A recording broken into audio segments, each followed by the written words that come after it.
Okay. Good afternoon, everyone. Welcome to the Management Career Week panel. My name is Abby Hodder, and I'm your moderator for today's session. This afternoon, we have exciting guests who are here to speak to you about the world of management.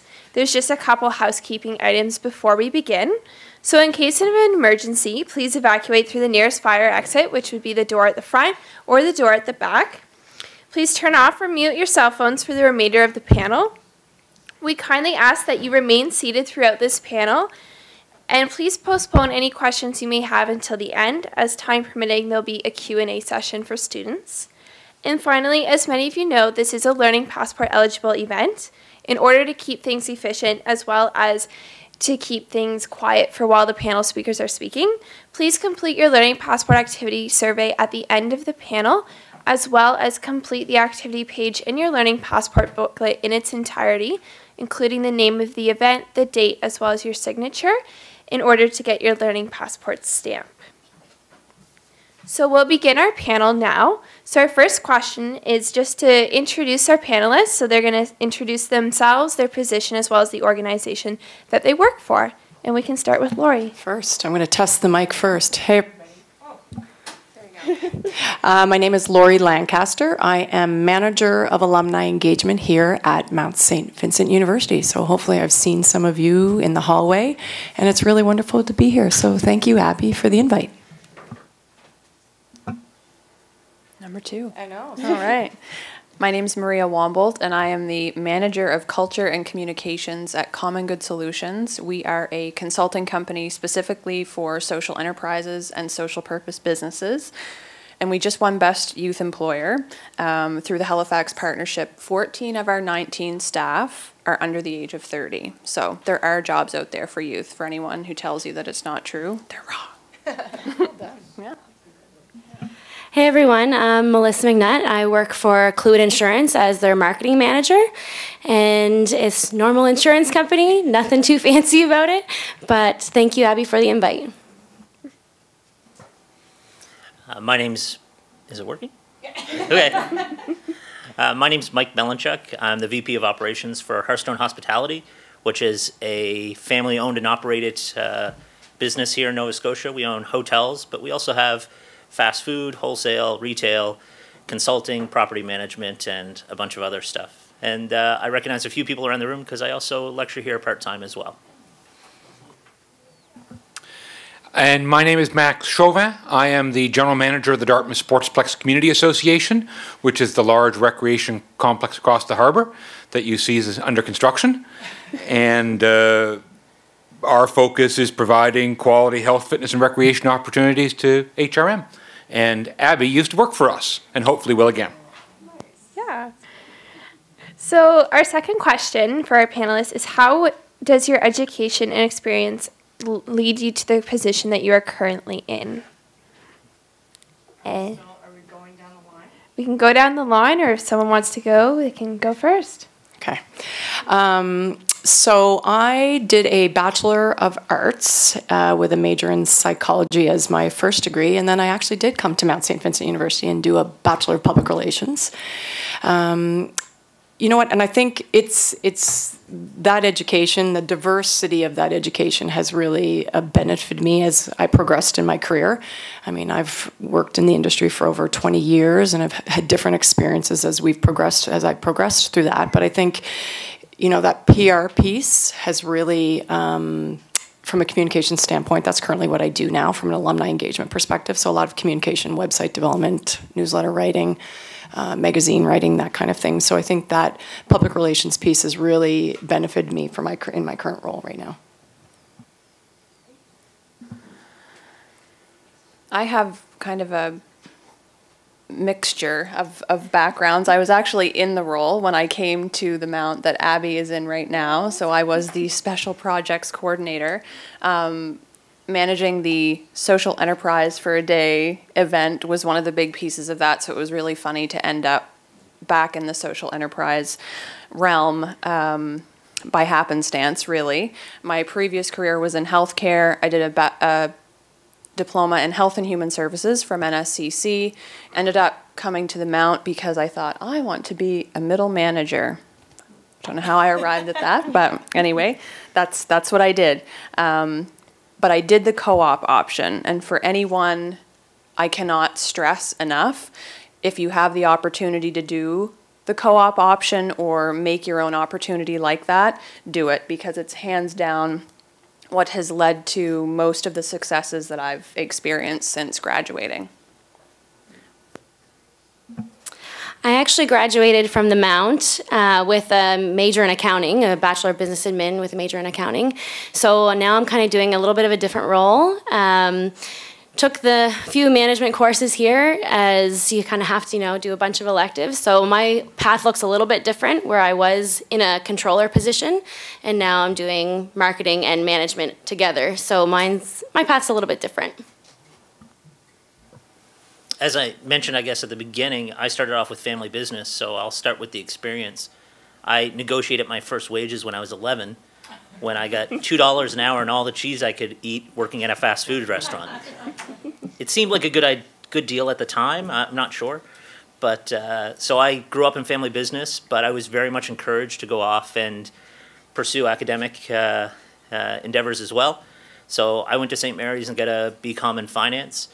Then I spent some time working in opening retail business, and then I went back to St. Mary's for an MBA in HR, and I'm working on my PhD in management right now.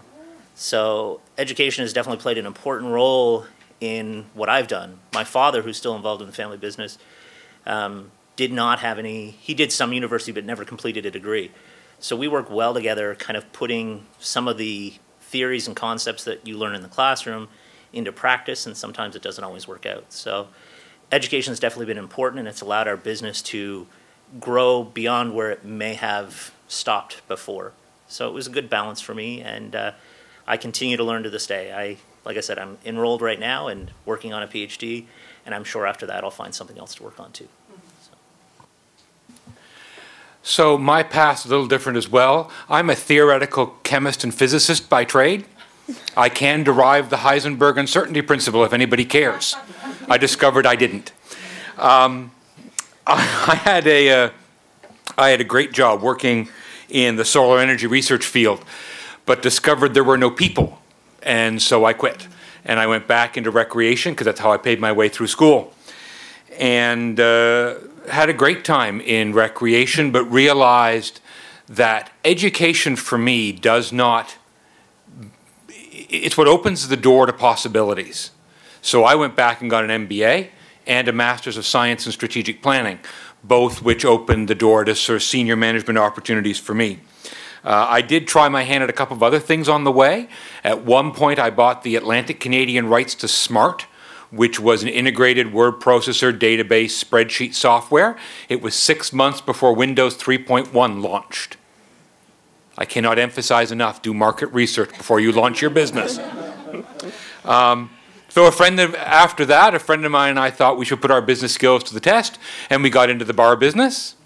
Again, I emphasized do research because I discovered I hate drunk people. So that brought me back again to recreation and applying sort of my strategic planning expertise in how to work with the sportsplex, deal with the amalgamation of our municipalities, and how do we build those entities from there.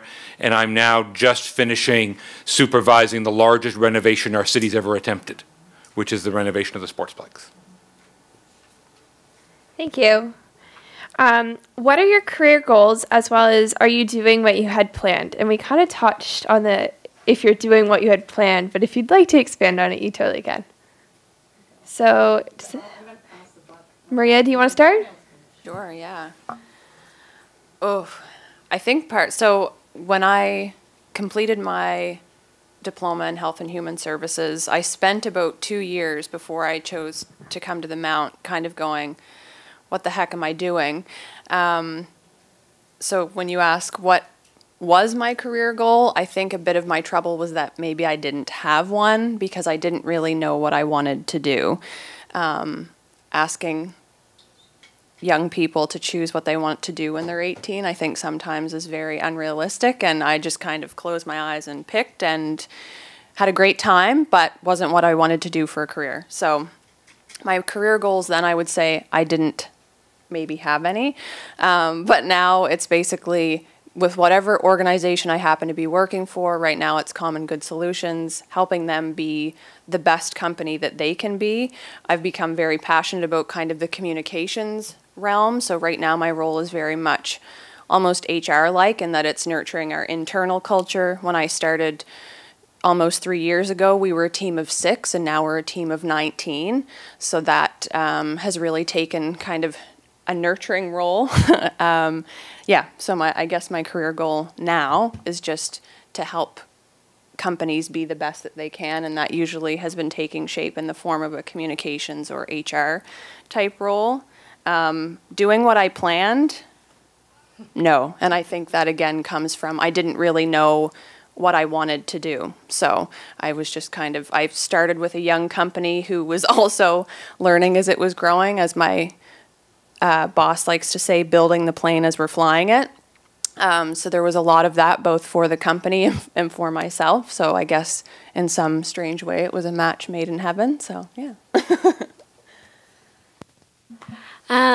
So for me, I say my original career goal probably would have been to be a CPA in some capacity. That quickly changed once I kind of got into it, and I was like, this isn't really necessarily what I wanted to do. I was actually working for the company that I work for now as their controller, and then I was there for about just over a year, and I decided I wanted to quit and move to Australia for about a year and a half. So I came back and they hired me again to basically be their marketing manager, which was a completely new role. And so I'd say my career goal for that now is just to grow this department and basically grow their marketing and see what we can do with that. As far as career goals go, I guess I'm fortunate that I have a lot of things on the go, and a lot of those things make me happy. I enjoy doing research, and so I end up doing research not just with our family business, but with HR for lifeguards and rescue stats, because I also volunteer with the Life Saving Society. I also get to solve unique problems every day, so I have a large degree of satisfaction in what I do. But in the future, I guess I really see myself as probably working on succession planning within the family business to make sure that that's sustainable, but then spending a lot of time consulting and continuing to do academic work. So it's taken a long time to come around to that vision, and I'm still not 100% sure. And that's okay, because in the meantime, I'm satisfied. I have a good balance between work and family, and I have time to contribute to other causes. So it's okay to still be figuring it out halfway through. Certainly I'm not doing what I envisioned I was going to do, but what I figured out what turns me on in pretty well everything I do is if it's innovative. If it's trying to build something, make something, do something new, do something different. And so once you discovered it wasn't so much about the specific of building a new solar heating cell as it was about I wanted to try and bring something new to my community, make something better, I could then find that in almost every job I did. So for me, yes, I'm doing in somewhat what I thought I wanted to do, but not specifically what I wanted to do. In terms of career goals, I want to finish the construction of the Sportsplex and launch it, but then I suspect my ADD will kick in, and I'm going to need to look for something else. And so I'm quite seriously talking with folks about public speaking, training, consulting, things like that as a next step. I'm still trying to figure out what it is I want to do, and I'm not 18. It's hard. I think there's a lot of pressure for you to decide now what you want to do. Try not to feel pressured. I mean, I think you're going to go through this stage of your life as a student and then onward into trying to figure it out. Trying to figure out there's going to be things, just try different things, I think is some advice, right? And you're going to find things that you really enjoy, and then you're going to find things that you don't. And then you'll start to be able to whittle away what you really enjoy. You may take courses that really you thrive in, but that you don't like, right? So embrace all of that. I really am truly trying to figure out what it is I want to be at my age. And I've done a whole bunch of different careers, but I love that. It keeps it fresh, keeps it exciting. I'm learning new things as I progress, and I encourage you to continue to do that. But try not to stress out about the goals. Some of you will know, and some of you will know those now, and you'll continue in 20, 25 years' time, look back and say, that's what I said I was going to do, and I'm doing it. But a lot of you won't. But don't stress about it, right? It's the evolution, I think, of trying to find your way in the path of the things that you admire and that you enjoy. So don't stress, my advice. Thank you. Can you tell us about the types of jobs that might be available for students considering a career with your company? And if you don't know exactly about specific roles within your company, you can also expand on careers available within the industry of management. Well, this is, at the Mount, I think most of you know what's available to you from a study perspective. Hi, Grace. What's available to you from a study perspective, and I think I encourage you to take different courses. And, I work at University Advancement, which really is the fundraising arm of the institution. My role is the engagement side. I look to engage you as students so that when you walk down the hall, you say, hey, there's Lori from Alumni Relations, right? So that when you graduate, we stay connected. I invite you to events. I invite you to participate, that at some point, in 10 years, 15 years down the road, you'll look back and say, I got a lot of value out of that education and that connection to the institution, and I'm willing to give back a little bit. So there's huge opportunities here at the Mount, and I think you as students probably know that more than me. So at CGS, we're not hiring at the moment. Thank God. Like I said, we went from 6 to 19 at breakneck speed. However, we do work with a ton of social enterprises. Is everyone or anyone familiar with the term social enterprise in here? So for those that aren't, it's any business that seeks to address some type of social, cultural, or environmental challenge. And in Nova Scotia, it means at least 50% of your surplus revenue goes back into some type of social or environmental cause. So those are the companies that we work with. A lot of the times it ends up being a lot of nonprofits, but if there's anyone in the room that wants to get connected and do meaningful work, by all means come visit me after the panel, and I would be happy to connect you with other social enterprises or social purpose businesses doing great work that you may not get paid right off the bat, but would really offer really meaningful volunteer, often communications or marketing type work. So if there's anyone in the room interested in that, connect with me afterward and maybe I can make a connection happen for you. We're also not hiring at the moment. CLWD Insurance is a smaller family-run company, so it's mostly all family in management, and then a few of us who are also in management in other areas. I don't feel like I have a lot of connections right now, so I can't really help you. But yeah, sorry. It goes in ebbs and flows, and so for our business, where we're a family and we're local, and in hospitality, we made a decision a number of years ago to take off the big brands from our hotel properties, so we become independent. We took all the money that we were paying to big brands and put it into a sales and marketing team. Some of them are full staff, some of them are freelance, some of them are on contract. So for us, there's opportunities from time to time in actual operations management, but over the next 6 to 12 months, we'll be probably scaling up our sales and marketing team again. Right now, we've got another person that just joined us with a background in training. So there's opportunities all the time. Honestly, if somebody comes to us with a good case of how they might be able to contribute to our business, we listen.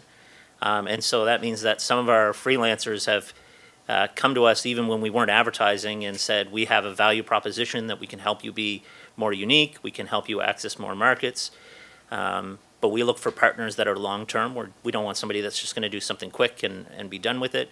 We want somebody that's going to work for the long-term success of both parties. So there's opportunities. There's nothing right this second, but we kind of go into hibernation mode for the winter when sales are down, and when the spring comes, then we'll be looking again. So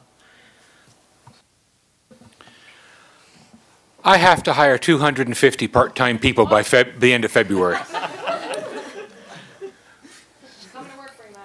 Excellent. So in the recreation field, there's obviously recreation program positions, but there's also, we have accountants, we have payroll staff, we have staff on welcome desk. We just hired a recent graduate from the Mount to do our marketing and communications. We have facility management, and then we have, as I said, 200 and something part-time positions that we hire for right now. Everything from fitness instructors who teach 1 or 2 hours a week, to lifeguards, to people who work our desk, to people who do all sorts of different things, teach basketball, supervise pickleball, the whole thing. So if you're interested in recreation field, is what I work in, I certainly can help you, refer you to other folks if you're interested, and keep you in the loop. Most of the work in the recreation field is part-time. It's instructor positions and so on. So out of the 250 employees I have at the Sportsplex, only about 15 of them are full-time. The rest of it's all part-time staff. Yeah, but you get a gym membership. I've never paid for one because I always teach courses at different facilities. You do? I don't even know what a gym membership costs anymore, so. It's a good thing. If I could just add quickly, if you're really keen on working for an organization, especially within HRM or across Nova Scotia, and it's kind of like, we're not hiring right now, I would strongly suggest, we've had a number of youth come to us saying, I'll bring my funding, I'll bring my paycheck. There's a wonderful program called Graduate to Opportunity. Check it out, because if you come in hand saying, I know how you can pay me, and this is what I'm going to do for you, it's pretty hard to turn somebody away. So check out Graduate to Opportunity funding. It's a good thing if you want to get your foot in the door, or if you're a company looking to hire. Awesome. So what do you see as the key management skills needed to manage organizations today?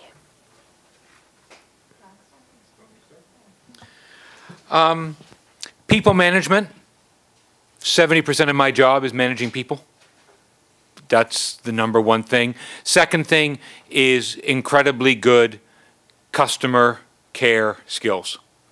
I don't care whether you're the accountant or payroll person, you end up dealing with customers in our industry, and if you don't like them and you don't like people and you don't get a high from solving those problems, our type of work isn't where you want to be. So those are important. The other one that I think is really interesting and I find really valuable is people who can think of the whole solution. In other words, I get lots of people who work for me with an idea, but they haven't thought how it connects from inception to customer delivery. And so you can have hundreds of ideas, but if you haven't thought through how are we going to take that idea, market it, sell it, deliver on the service, deal with the inevitable problems or people who are going to try and do things with your idea, you're going to run into problems. So we call it in our organization whole solution thinking, and it is about being able to think about something from inception of the idea to the end. And if you haven't thought through that, when you bring an idea forward, the first thing that we end up doing is sending it back to you saying, have you considered these things? And people who can come with that whole solution, really, really important skill, and a very quick way that we reward people with more responsibility and more opportunities is when we realize they can envision that thing as a totalitarian piece.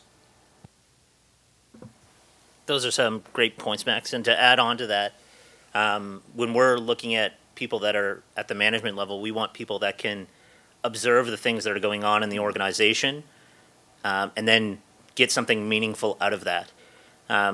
Often we run into problems when somebody comes in and says, well, I have this great idea, but they don't know how the idea might fit within the organization. So just like Max was saying, is that you have to be able to see it from inception all the way to the end. And that really means knowing the organization that you're working with, knowing all the things that might come as roadblocks, and having contingency plans.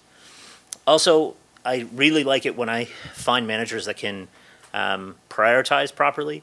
It's a hard thing to teach, especially because you don't know today what things are going to happen. In most businesses, there's curveballs every day. In hospitality, we have new guests coming into the hotel every day with new problems and new issues. So being able to prioritize what needs to be done right now and what might be able to be pushed off for a little bit it's a hard thing to teach, and it's one of those things that you can practice by maybe considering what you did the previous day. What did I do right? What maybe did I miss? And how could I fix that the next time that comes up? The number one thing I think, as well as what they just said, is strong, very, very, very strong people skills. If you're not a fan of working with people, management might not be the right role for you. But also to learn how to be a problem solver, because management are always solving problems day to day, in and outs of the businesses. And so be a problem solver, have strong people skills. Yeah, I think I would just echo all of that. If you don't like people at their best and at their worst, it's probably not the place to be in. And I would say as much as having the skill to manage people, also have a high emotional intelligence or self-awareness yourself. I think that really helps you better manage and work with people. So also flipping the coin and making sure you can handle yourself very well as well.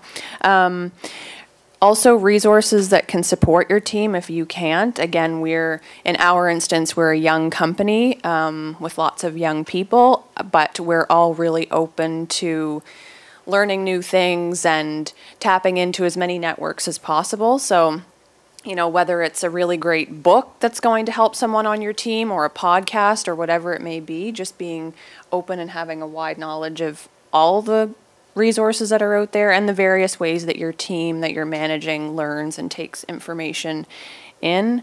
And a hot topic these days are just a sensitivity to and knowledge of any cultural and gender-based issues that are going on, and just trends and challenges and all that stuff. Yeah, pretty much the same. I mean, I think, you know, each one of us has touched on the relationship piece, I think, which is really the most critical. I think as you evolve in your schooling and your career, you're going to find that that's the most integral piece, you know, being able to relate not only with, you know, classmates, but colleagues, superiors. It is the critical piece. So I would certainly advise you to work on those as you progress in this life. Put yourselves out there a little bit. I know it's uncomfortable. It's really uncomfortable, but you have to put yourselves out there. You know, if there's networking opportunities being hosted, get out there and take advantage of those. Work on those people skills, because I think, as we've all touched on, it is the number one critical piece to the management portfolio. So many students struggle when deciding on what career path they want to pursue. So what advice do you have for a young person who cannot decide on a career path? Do everything. Experience a little bit of everything. I think Maria talked about the volunteer piece. Volunteer. You know, if there's something that you're interested, whether it's cause-based, go and volunteer. You know, read up, research. You may find that that's really something you really want to do, or you may find it's something you don't. But you're not going to know until you put yourselves out there and experience. And there's a lot of volunteer opportunities out there. So that would be my advice to you: is certainly get out and volunteer where you can. I already mentioned this, but co-ops for sure.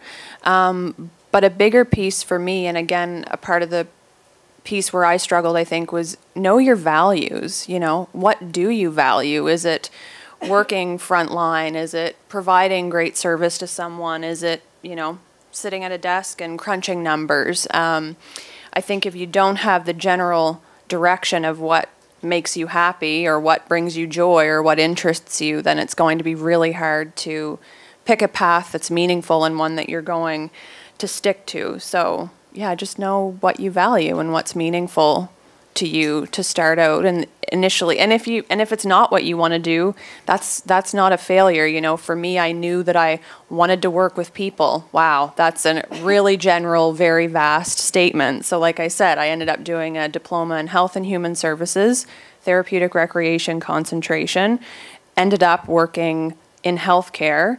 Wow, that was absolutely not what I wanted to be doing, and made a switch. And you know, some people, when I said that, they'd go, oh yeah. And it's like, no, but now I know. While I was in that position, I got to see 20 other positions, and I know that I don't want to do those 20 positions. So even something that you try and it doesn't work, it's still valuable. So don't be ashamed of trying something and not going down that path, because it's absolutely still valuable. I would say do what you're passionate about, first and foremost. If you're passionate about crunching numbers, then go for it. And you'll really enjoy what you're doing, because remember, you're going to be doing this for a long time. You may change careers, change career paths. As I said, I took off to Australia for a year and a half and I studied music, and then I came back here and now I'm back in business. But do what you're passionate about. I had a lot of the same things written down too, to try a bunch of different things. I know, even though I've been heavily involved in a family business over the years, I've done a lot of different things. I've been a lifeguard, I've been an instructor. I tried being a bouncer and found that it was easier to be behind the bar than trying to kick people out of bars. I was a consultant, and the list goes on and on. I've tried a lot of different things, and I've stayed active volunteering for different organizations. There's lots of opportunities out there, but another way to get, if you want to see if the industry is right for you, there's industry associations. So for tourism, there's the Tourism Industry Association in Nova Scotia that hosts lots of events. And there is industry associations for just about anything. I met somebody that did, a couple weeks ago that had just come back from the garage door convention in the States. That's it, a whole convention just about how to install garage doors. And you know, there's whole industry panels there on how to hire people and the newest technology. So whatever you might be interested in, there's opportunities to go and see those things. And right now as a student, a lot of those industry associations have good rates for students to come and see and meet people and try things out. I certainly know when I bring new staff into our organization, I have no expectation that somebody's going to come and stay for the next 20 years. So I agree with the panel who've suggested, get out and try things. In every interview I've gone on, the fact that I tried a business and failed has always been a good thing, not a bad thing. When I tell people that I owned a bar and I hated drunk people, that was a good thing. People sort of go, oh, what'd you learn? You'll learn stuff all over the place. Try it. See what happens. Don't ever worry that because you spent 3 years working in industry X, you will now be a pariah in industry A, B, and C. We want people with different skills. We want people who've done different things. My advice to people is find the thing that turns you on. And don't worry about the job.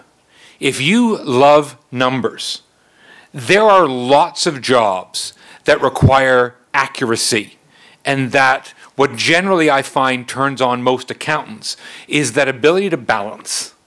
Like, I find all the accountants I work with go, yay, it balanced. And they're all excited. Well, I can find them 5 different jobs to do in our organization that involve balancing something. And if that's what it is, that's great. If you like solving problems, and that's one of the things you like about your job, but some people don't. Some people do not like the fact that somebody walks in every day and drops 9 problems on you. That's Mike's job. Every day. That's my job every day. If you like it, that's great. If you don't, it's not your thing. If you like to build things, that's great. But find out what turns you on, because then you can look for that opportunity in other jobs. And I think it's the next question Abby's going to ask us about what we like and don't like. I have yet to have a job where I liked everything. I've yet to do it, and I've had a lot of jobs in a lot of industries. I've never found it. So there's always going to be things you like, always things you don't. My secret is I look for about 3 things in any opportunity. And if I've got those, the other parts are just part of the price you pay to get those 3 things. So I'd experiment, try different things, and really look for not the job that's so exciting, but that thing that, as you said, brings you the passion. And then just you'll find that in lots and lots of opportunities. And that's where I think you get career satisfaction. So our next question, as Max already kind of highlighted and stole the show, it's all good. What do you like most about your work, as well as what do you dislike, and then what do you find the most challenging? Mike, do you want to go first? Or You already Max? answered that, right? I already answered that. It's all about people. It's the best thing. You have no idea until you can actually, as a manager, make a difference in somebody's life. Our proudest, we talk at Sportsplex about some of our proud moments. Some of them are, we've had 4 of our staff choose to come out to us about their sexuality before their parents. And then we were able to help them deal with that. We've had 2 staff come to us who are pregnant and tell us that. We've had a couple of staff who've come to us and told us they're suicidal.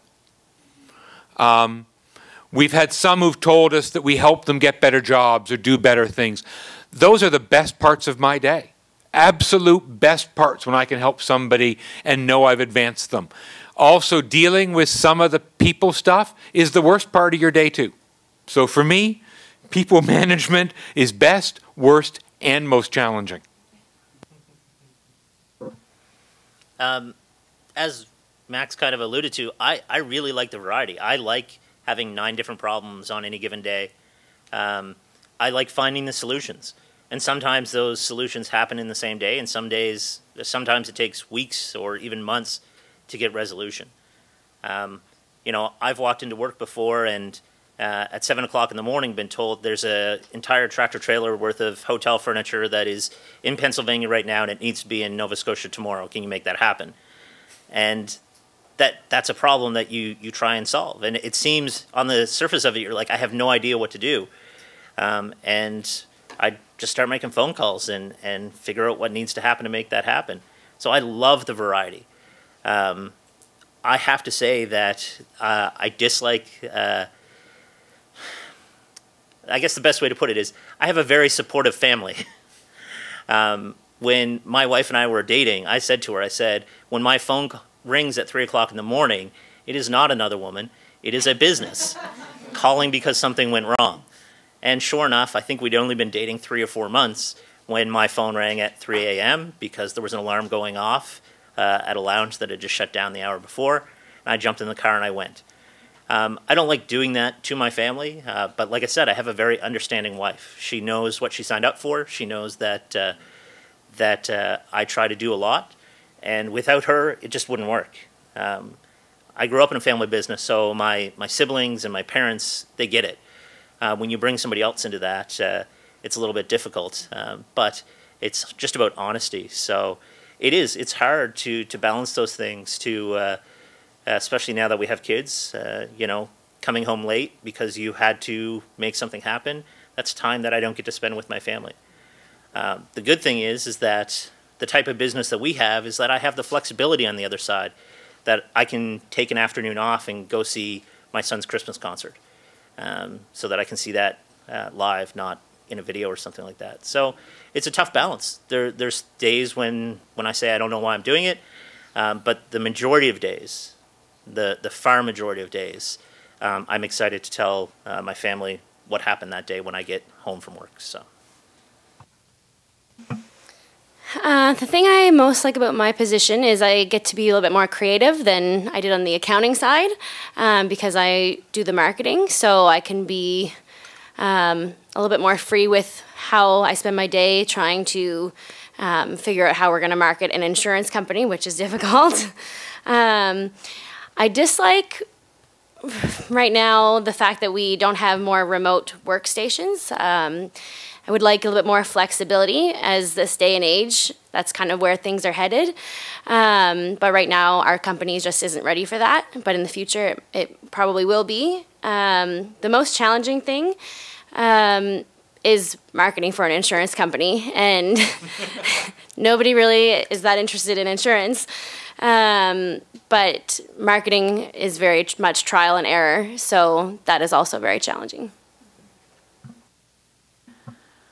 What I like most about my current role, I would say, is it's very meaningful work. We're helping organizations that are doing good work. They have some type of social or environmental mission, so that alone makes it meaningful for me, but I'm also just really passionate about who we are and our team and the great work that we do in helping these people. So again, values-based work, that's the big thing that I like. I guess what I dislike would be the inverse of that, where it would be a lack of meaning and just doing a job for the sake of doing a job. The challenging piece for me in my current role, and it's come down to my personality type, is being very much in a startup type business. And like I said, going from 6 to 19. The ambiguity sometimes for someone like myself who is pretty structured and again, as my boss would say, herding the cats. That's been a struggle for me, but a really, really great piece of learning for me as well. So I've learned to be comfortable in the where are we going, what are we doing, how are we getting there kind of environment, but that has by far been the most challenging. So again, something to note. Do you want to work in a large institution? Do you want to work in a small business? Those are definitely things to consider. Absolutely. I think the reality is that there's always going to be something about your job you don't like. It's the reality. It is. You might have a leader who's a micromanager. You may have a colleague who is an absolute dork, right? There's always something that you're not going to like about your job. The job may be, you know, I worked government for years.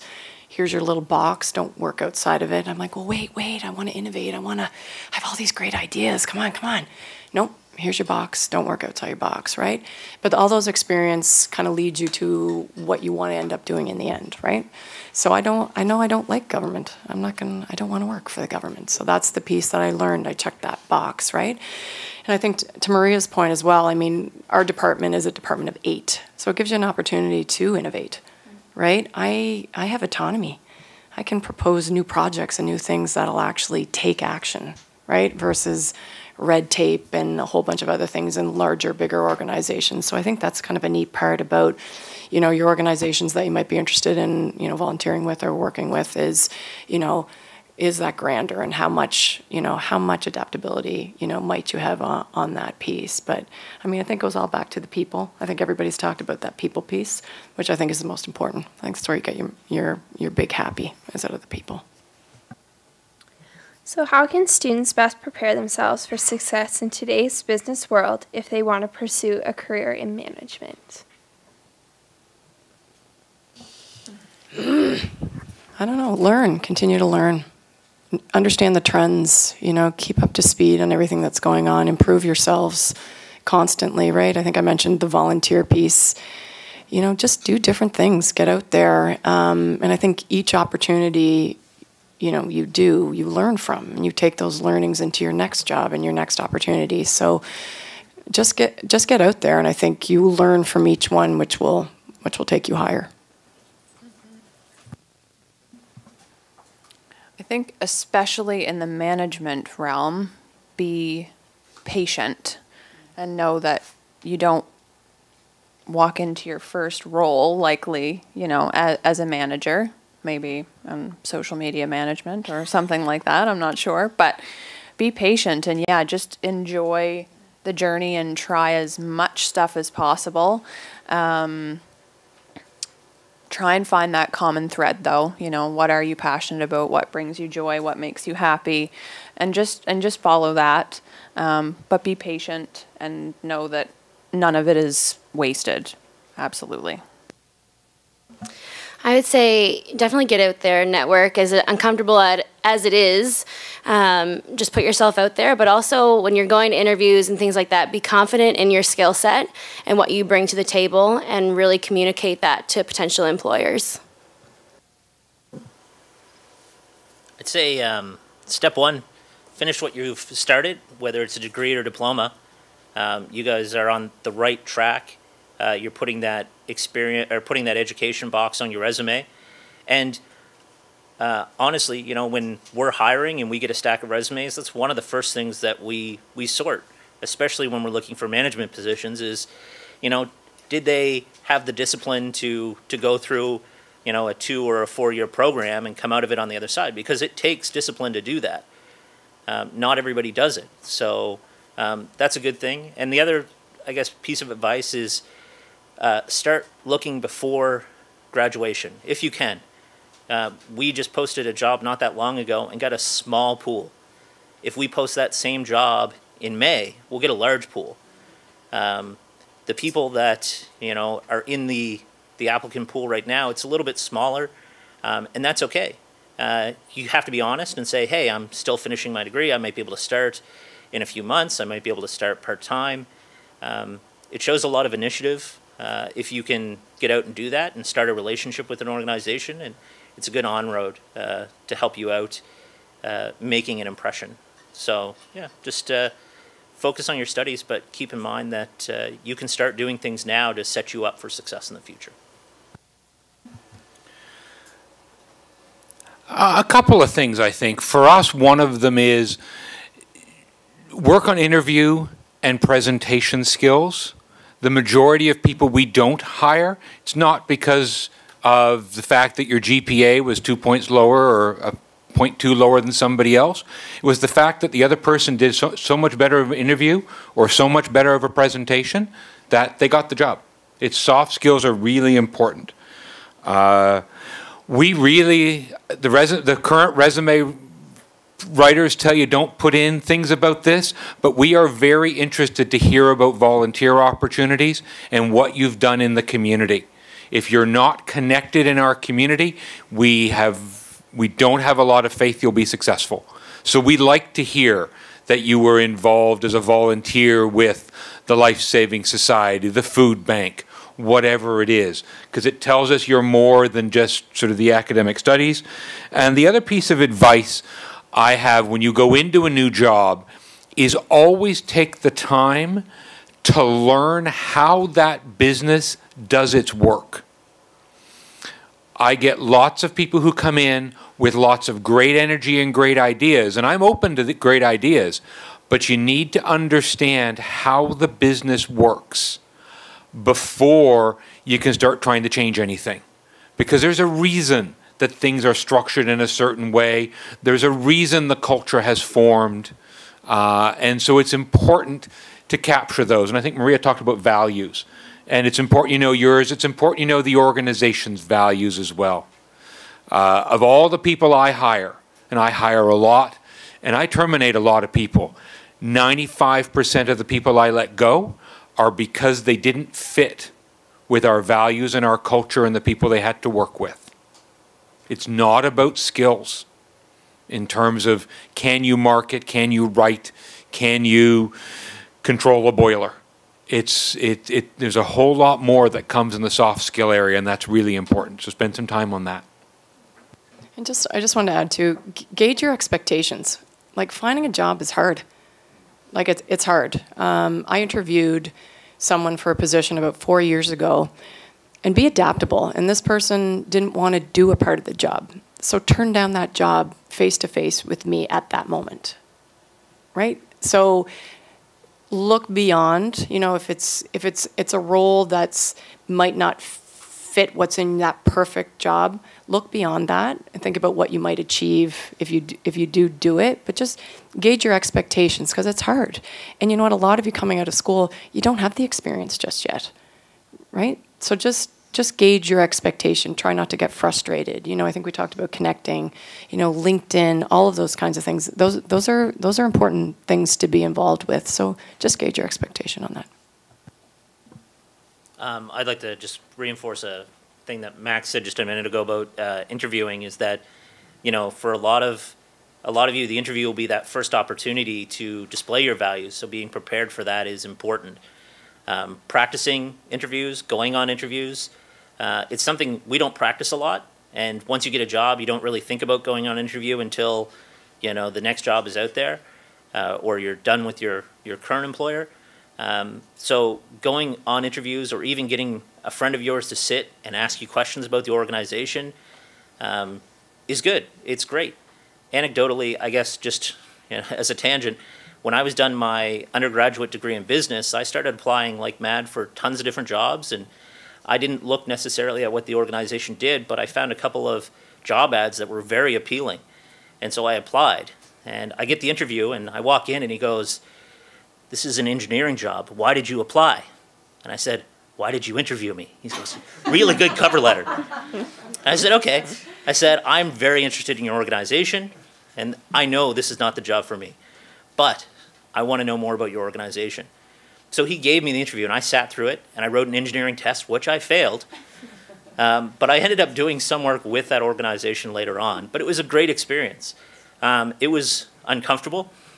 I knew that I didn't have a shot going in, but I practiced my skills, and it was a positive experience after the fact, but it was so scary going in. But I put myself out there, and I practiced, and I went on interviews where I knew that there was other candidates that were probably going to be better than I was, but I practiced. I tried. That's some really good advice. So now we have time for student questions. So if you'd like to ask a question, you can just raise your hand and we'll bring the mic to you. That way that anyone that's on the live stream will be able to hear you.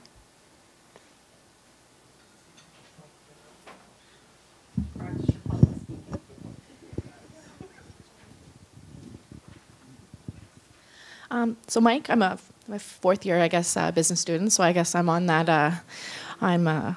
This is really relevant to me. And I know you had touched on kind of the what's next, the hiring process, and different things of that.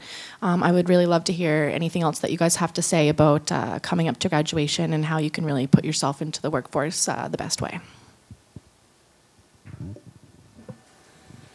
I know that there's when you're done, you're going to want to apply for a lot of jobs. It's probably the exception to the rule is somebody applies for one job, gets it, and it's all perfect. But just I guess the one thing to keep in mind is that as you apply to each one of these jobs, it is really important to make sure that it's a fit for you. So that means rewriting your cover letter to make sure that it's a fit for that organization. So it takes time. It's just not a copy and paste function. I see resumes all the time that I'm like, they wrote this 2 years ago and it wasn't for me. So take the time. I know it's a time of high stress because you're saying, well, I need to get a job, I need to get things moving. But if you want to give yourself the best chance for success, learn about the organization. Make sure that your cover letter reflects the fact that you actually really did read the job posting and looked at the organization, and you know what you're talking about, and it'll go a long way. I got an interview for an engineering job, and I don't have an engineering degree because I read the posting and I really understood the organization. And so you have to do that, and it takes time, but it's well worth it, well worth it. If I could just add, I know I said this before, but the Graduate to Opportunity funding, check it out. Again, if you're really set on a certain organization, being able to go to them and say, I know what you're all about, I even know how you can pay me. That's really, we've had, I think, 3 hires that have come to us and said, I really want to work for you guys if I can bring my paycheck with me, essentially. Yeah, so, yeah. And I would strongly encourage you to connect with your connections, throughout the years, whether that's here at the institution or externally. I think, some of us, if you haven't identified a mentor at some juncture, I would really encourage you to define a mentor. A mentor, whether it's within your study, it could be an extracurricular type thing. But if you have someone who you can go to, right? A mentor is good. But even your connections, whether it's faculty, people you've worked with, summer jobs, those kinds of things, people you've met at conferences or sessions, those kinds of things, those are the people that you need to be connecting with now, saying, hey, by the way, I'm graduating in the spring. This is what's happening. Can we meet for coffee? And at any point in the alumni office, we're happy to do things like do mock interviews, look at your resumes, those kinds of things. And I know Career Services also does things as well, and we work closely with them. So take advantage of those for sure. A couple of other things. I'm interviewing hundreds of resumes right now. If you can't take the time to spell check your resume and get someone to read it for you, you're not even going to get an interview. If it comes in and it's full of typos and stuff like that, it goes away. I don't care what format you use, but if it's got to be written well. The second thing is, and this sounds potentially a little harsh, but it's the reality, I need to know what you're going to do for me. And that's the focus that you should have when you walk in, is here, as you described, you bring your paycheck, You come in the door. I've interviewed some folks with that. I've had one person who came in the door with, I can bring my paycheck. They told me a minute about their background, and then they said, and here's what I can do for you. And it was like, and they had done the research on the business, and it was like, I spent an hour and a half with them. Because it was like, holy cow, okay, you're serious, you got a plan, now we're talking. So those are some things that I think are important. I would also add, don't be overly particular about which job you apply for, because when you're just starting out, you want something to get your foot in the door, and you're going to have to work your way up a lot of the time. But yeah, I would just mainly say don't be too picky, and be willing to put in the hard work to get to where you want to go. Thank you guys so much. That's very helpful. Do we have another question?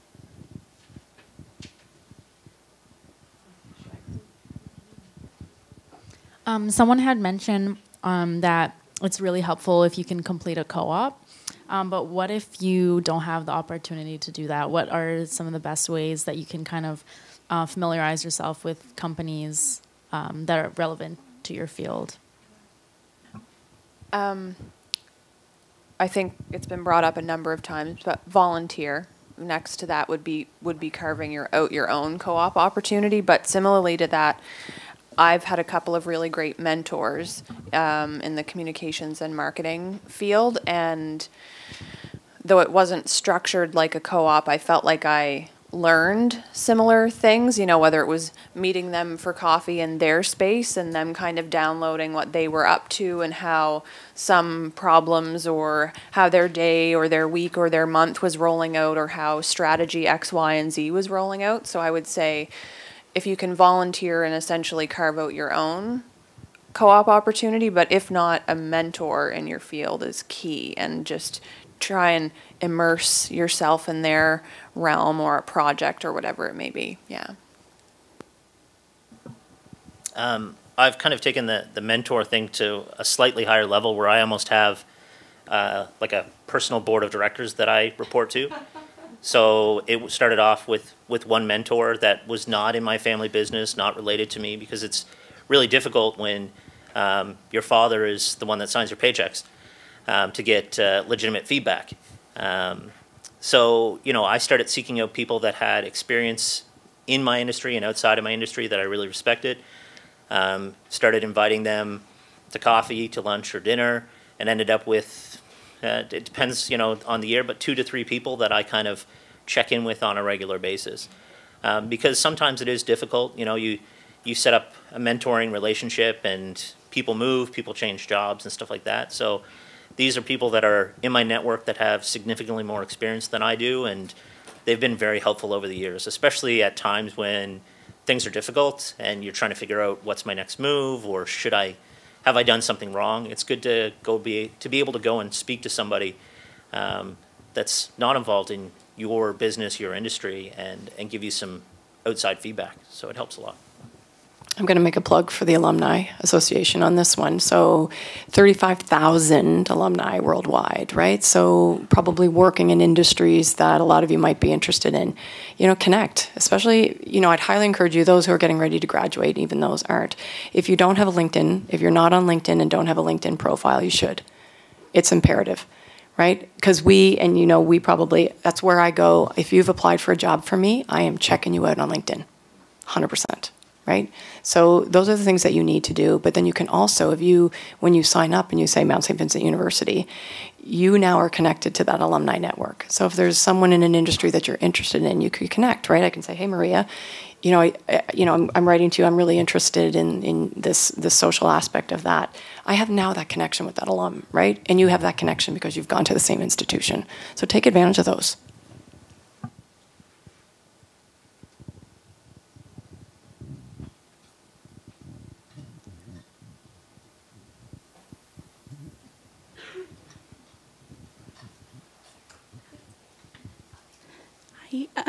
I am a third-year student, so I still have, well, people say that I have lots of time before I graduate, but I know how fast time flies. So does anyone have any advice for a third-year student am preparing for graduation and finding a job.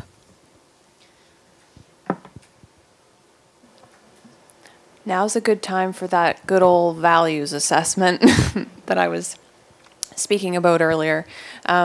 Again, if you don't know, what lights you up, what you're passionate about, where your values lie, now's a great time to kind of be asking yourself those questions, and then, start mapping it to organizations or businesses or whatever it may be that align with those, and start having conversations. Yeah. I think if you've got an idea of what industry you want to get into, it's important to make sure that you've got some level of experience, whether it's volunteer or otherwise, in that industry. So if you decide, wow, I love the recreation industry, and yet when you come to us, you've never been involved in recreation, we're going to go, yeah, not going to be a good fit. Same is true, I would think, in the social enterprise world. Like, the social enterprise world is exciting, and it's fun, and it's innovative, and it's interesting, and it's a heck of a lot of hard work. Not to take your thunder, but I mean, I've been involved in a couple of them. And I think if you want to be involved in that, you need to get involved at some level, even just to touch it, so that you can talk about that, you can share an experience, you can say, this is why it's exciting. If you want to be involved in the management into the hospitality industry, you need to serve some tables or do whatever. But I think if you want to be involved in the engineering world, we hire building engineers for our facility and other ones. We look for people who were rink rats. We look for people who made ice and did that and did those kind of experiences. So I think it's to, if you have an idea of industry, get your hands on it a little bit. Volunteer on a committee, like phone them up, and if they're doing if they do natal day, volunteer with natal day. If they do some kind of another charitable activity, volunteer with that. Reach out to other groups like United Way, who does Day of Caring and things like that, and just get involved. I think that networking piece, and to emphasize the LinkedIn check, we actually hire people who go and do social media searches on new employees. We hunt down your Facebook, your MySpace, your Instagram, and your LinkedIn.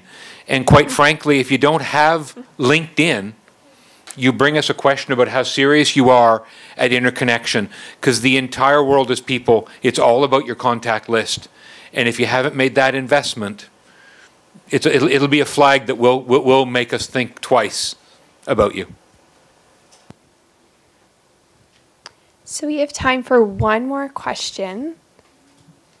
Right there in the back. Do you want to pass the mic, please?